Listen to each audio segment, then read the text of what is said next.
So, Dave Tomlinson, Director of Finance, often referred to as the money man, but I always point out to people, I don't spend any of the money.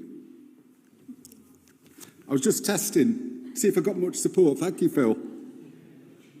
So I'll repeat all that, but I'm often referred to as the money man, and I rapidly point out to people, I spend very little of the money myself. So when it's a bad performance, it's everybody else. When it goes well, it's down to me completely. Oh, sorry, just need to say this, just hang on a sec. No, I can't, I'm on the telly.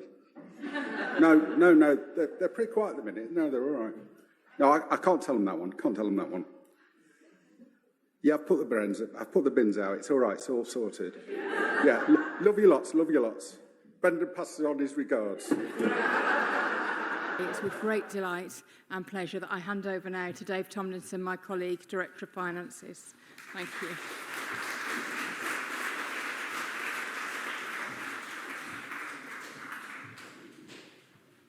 Okay, thanks, Sue. Just for a start, I've had a message from reception. We've just got some lost property in the place. So can you just have a look under your seat if you can find John Short's bicycle clips, please? And then the second one, there should be a white envelope somewhere, a parcel. I think, in fact, it's just under you, Dawn. Can you just pass me that?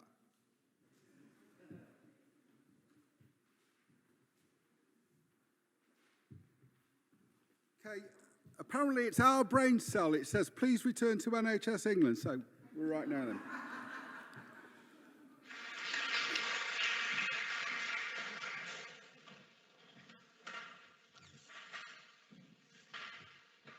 Good afternoon.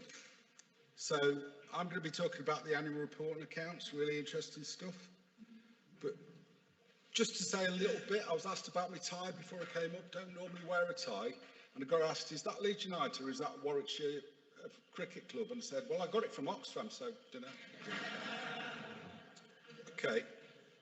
So what I'm going to talk about is why finance is important and what it means. So why is financial performance important? What does success look like? How do we do? And what does that mean? So why is finance important? And it's about this golden balance between quality and finance. It can never be an end in itself.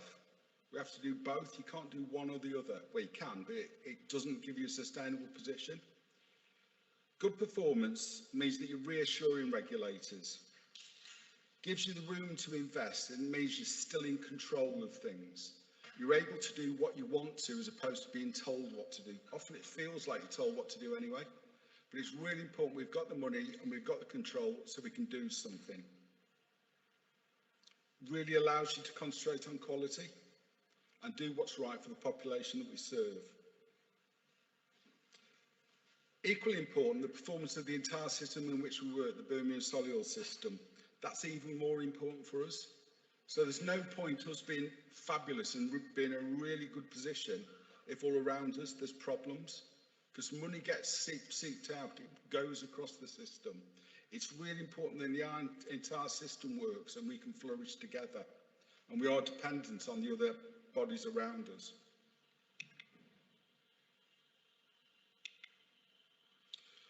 So going on to what success looks like and how do we do? So 4 real points: sustainable financial position, having cash in the bank, what regulators think of us, and being able to invest in developments and improvements. So how do we do against those in the year just finished? Can we change it, please? Just change the slide.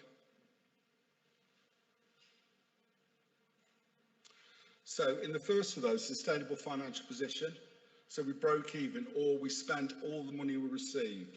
So on turnover of £400 million, we spent virtually all of that. Very small profit, very small, but that's good position, certainly in this day and age.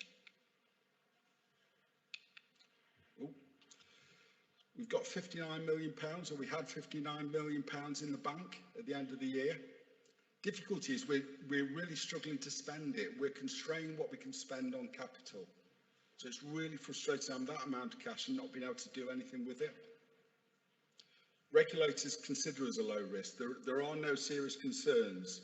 Steve's already talked about the CQC and the warning notice and things like that, but there are no serious concerns, and that's a good position to be.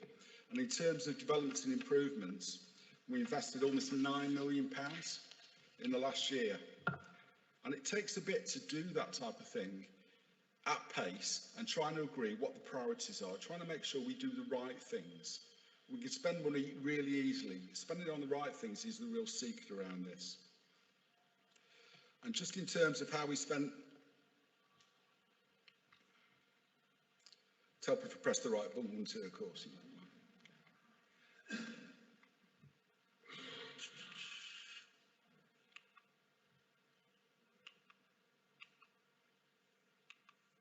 Okay, finally. So how we spent the money, my fault entirely that was. So in overall terms, this is a pie chart showing the overall spending that we have over the last year from revenue expenditure. So you can see there the large blue section, that's staffing. And for all mental health trusts and a lot of the NHS, staffing is the biggest single expenditure, certainly in mental health. It's all about staff. You've got other elements in there, but the vast majority goes on our staff. And then something I've done in previous years, why do we have to make savings each year and what does all this mean?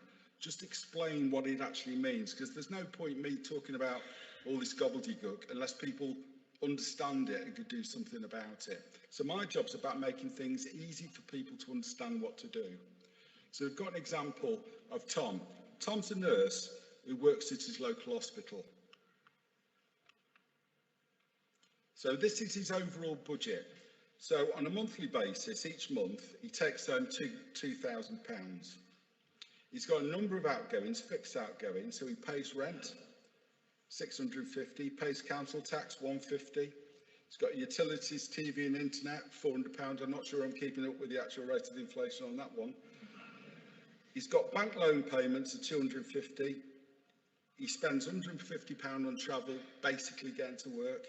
And he's got a food bill of £300. So normal month, he spends £1,900.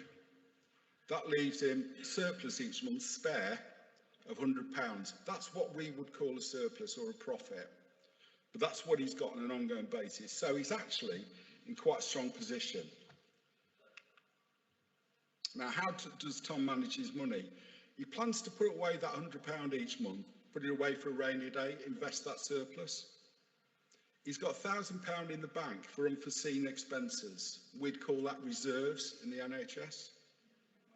He's just heard he's getting a £50 monthly pay rise. Oh, sorry. I'm crap with this, honestly.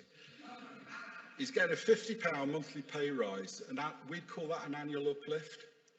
So that's improving his situation. But against that, his rent's increasing by £50 a month.